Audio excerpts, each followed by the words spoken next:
ವಿಧಾನಸಭೆಯಲ್ಲಿ ಪ್ರತಿಧ್ವನಿಸಿದ Chamarajanagar encounter case. ಆತ್ಮರಕ್ಷಣೆಗಾಗಿ encounter ಮಾಡಿದೀವಿ ಅಂತ ಹೇಳೋದು ಸರಿಯಲ್ಲ. ಮೃತ ಕುಟುಂಬಗಳಿಗೆ ಪರಿಹಾರ ನೀಡುವಂತೆ ಶಾಸಕ ವಿಜಯೇಂದ್ರ ಒತ್ತಾಯಿಸಿದರು.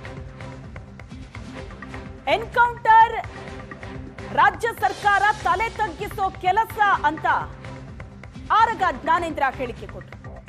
ಕಾಡು ಪಾಕಿಸ್ತಾನದ ನೆಲವ, ರೈತರಿಗೆ ರಕ್ಷಣೆ ಇಲ್ಲ, ಗುಂಡಿಕ್ಕಿ ಕೊಲ್ತೀರಾ, ಸೂಕ್ತ ತನಿಖೆ ಆಗಬೇಕು, ಪರಿಹಾರ ನೀಡಬೇಕು ಅಂತ ಆರಗ ಜ್ಞಾನೇಂದ್ರ ಒತ್ತಾಯಿಸಿದ್ದಾರೆ.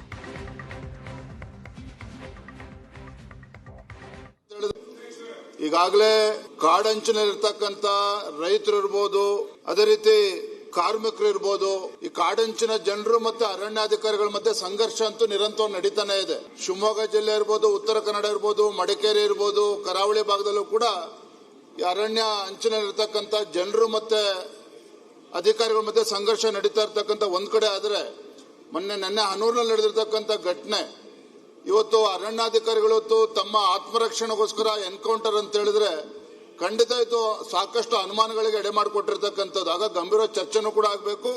ಮತ್ತೆ ಎಲ್ಲದಕ್ಕಿಂತ ಮಿಗಿಲಾಗಿ ರಾಜ್ಯ ಸರ್ಕಾರದ ಕಡೆಯಿಂದ ಸರಿಯಾದ ರೀತಿಯ ಕ್ರಮವನ್ನು ಕೂಡ ಕೈಗೊಳ್ಳಬೇಕಾಗ್ತದೆ.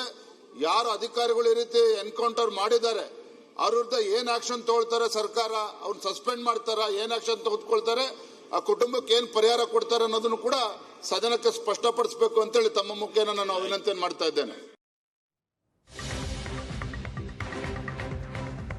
ಮೂವರು ಬೇಟೆಗಾರರ ಎನ್ಕೌಂಟರ್ ಕೇಸ್. 3 ಕುಟುಂಬಕ್ಕೆ ತಲಾ 15 ಲಕ್ಷ ಪರಿಹಾರ ವಿತರಣೆ. ಮೃತಪಟ್ಟವರ ಗ್ರಾಮಗಳಿಗೆ ಹೋಗಿ ಶಾಸಕರು ಪರಿಹಾರವನ್ನ ಕೊಟ್ಟಿದ್ದಾರೆ.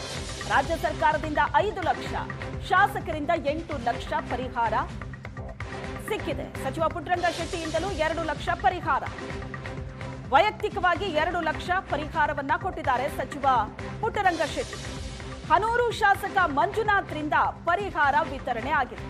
ಆಂಟೋನಿ ಸ್ವಾಮಿ, ಪೀಟರ್ ಕುಮಾರ್ ಕುಟುಂಬಕ್ಕೆ ಪರಿಹಾರವನ್ನ ನೀಡಲಾಯಿತು. ಸರ್ಕಾರದ 5 ಲಕ್ಷದ ಜೊತೆಗೆ 10 ಲಕ್ಷ ನಗದನ್ನ ವಿತರಿಸಿದ್ರು ಶಾಸಕರು. ತಲಾ 15 ಲಕ್ಷ ಪರಿಹಾರ ಕೊಡಲಾಗಿದೆ ಬೇಟೆಗಾರರ ಕುಟುಂಬಕ್ಕೆ.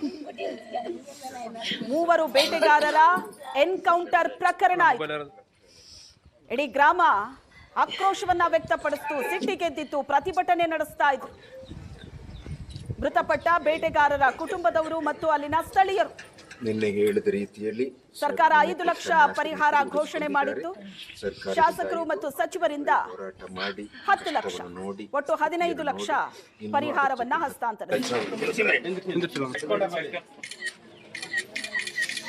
சொன்னது செய்வாங்க. இமீடியட்டா அவர் கையில் இருக்கிற சொன்ன பிரகாரம் நடந்துக்கிட்டாரு. யாரும் இழப்பு எதையுமே செய்ய முடியாது சமயத்துல அவங்க அதோட செய்வார். ಎರಡು ದಿನ ಜೊತೆಯಲ್ಲಿ ಕುಟುಂಬದ ಒಂದು ಅವ್ರ ಮನೆಗೆ ನಿಂತು ಮಾಡಿದ್ರೆ ಗೊತ್ತಿಲ್ಲ, ಅಷ್ಟು ರೀತಿ ಮಾಡಿದ್ದಾರೆ. ಇದು 3ನೇ ಮನೆ. ಮೊದಲನೇ ಮನೆಯಲ್ಲಿ ಕೂಡ